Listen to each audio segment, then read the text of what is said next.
Now watch me. Watch me. Watch the distinction in the big throw between the small throws. Watch my left hand. Okay. Small throws, big throw. Small throw. Let's see. One, big throw. Shit.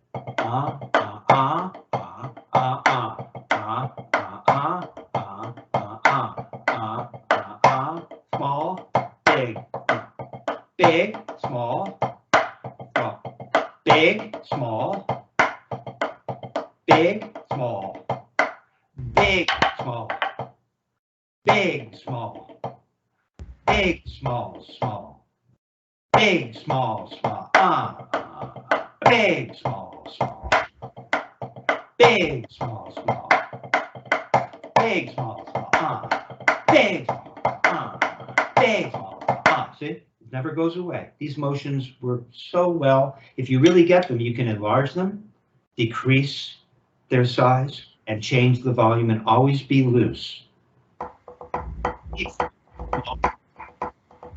Big. Yeah. See, I get the big throw. Small, small, big, small. No, I'm not getting the small throws. This might be too fast for you. Yeah. Okay, I want to see the small throws.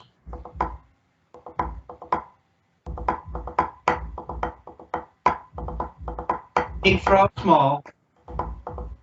Okay, you got it. That was pretty good.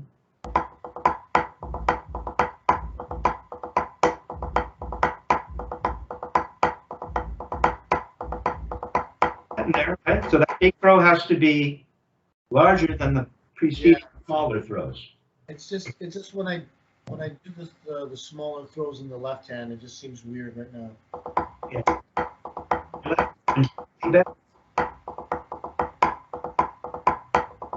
There it is. Wow, it's a kick in the ass. Huh? It's a kick in the ass, this exercise.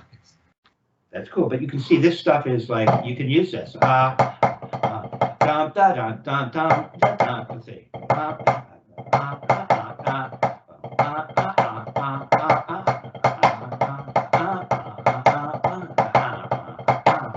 5. 1, 2, 3, 4, 5. 1, 2, 3, 4, 5. 1, 2, 3, 4, 5.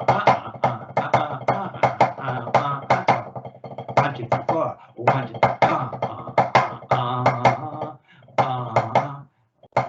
let's see. How would that work in a tune?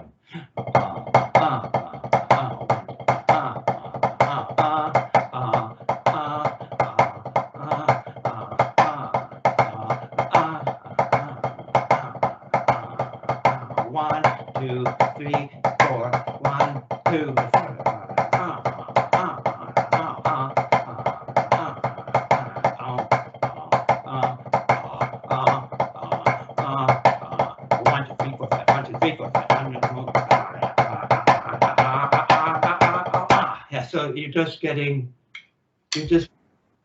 hearing the quarter note, yeah, right? So that you can now play groups of 5 and not lose your place, right? Which we do all the time, right? 1, 2, 3, 4.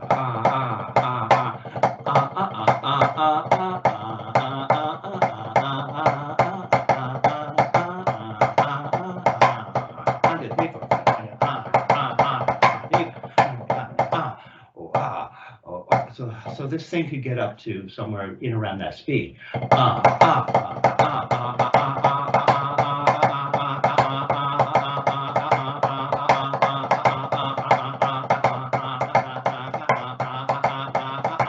You should be able to get up to a pretty sprightly speed, right? And you want to be able to hear groups of 5. And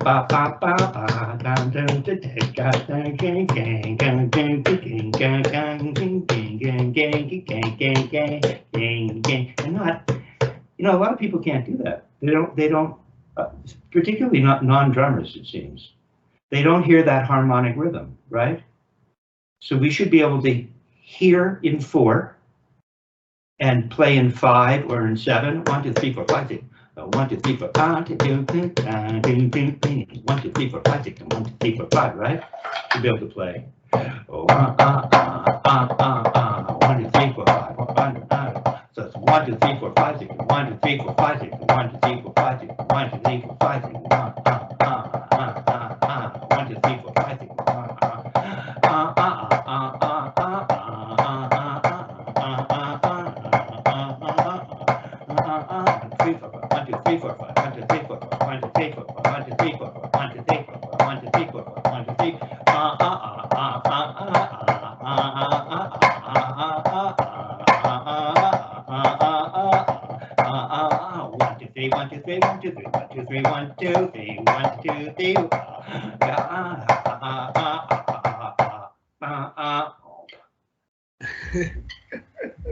Okay, so start to work on playing in odd groupings and maintain 4. And by the way, you should be able to play in 5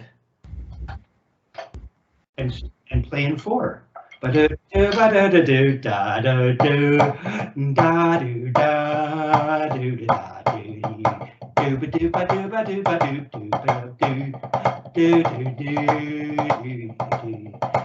One, 2, 3, 4, 5, 1, 2. Here I'm in 4. 1, 2, 3, 4. Now I'm in 3. 1, 2, 3, 1, 2,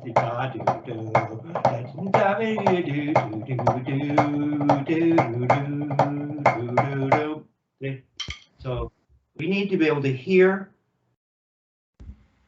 feel a time signature, and be able to play over the bar line. That's really what is going on here with this technique, because it's so much more relaxed and efficient. I think what I just did was, well, this technique, I don't think you could say it's more relaxed and efficient. I think that would be redundant, right? Because efficiency is relaxation, or relaxation is efficiency. Coming along. Good job. See you in a minute. I'm going to turn this off.